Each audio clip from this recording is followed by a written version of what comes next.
He's calling it the Great American Comeback. Donald Trump using his State of the Union address to declare that the US is thriving and respected again.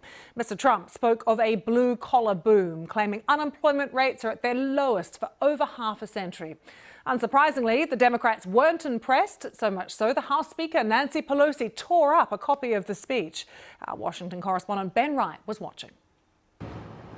The stately procession from White House to Congress with a dash of cocky defiance. President Trump headed to Capitol Hill to make his third State of the Union address. Madam Speaker, the President of the United States.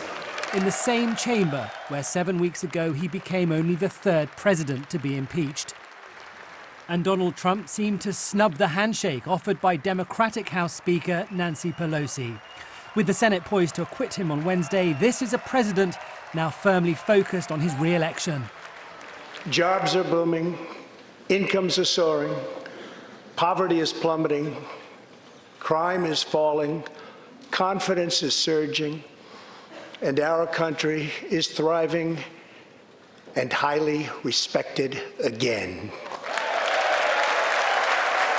Bombastic, boastful, and pungently partisan, the theme was jobs, jobs, jobs. Very incredibly, the average unemployment rate under my administration is lower than any administration in the history of our country. In this divided Congress, Republicans lapped it up while Democrats didn't. The sun is still rising, God's grace is still shining, and my fellow Americans, the best is yet to come.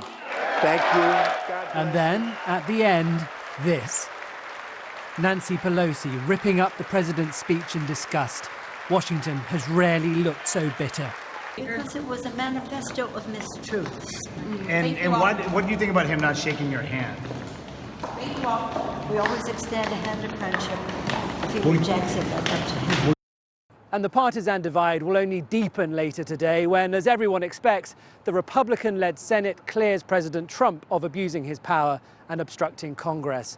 In this election year, the next 9 months will be fiercely fought, and this may not be President Trump's last State of the Union address. Ben Wright, BBC News, Washington.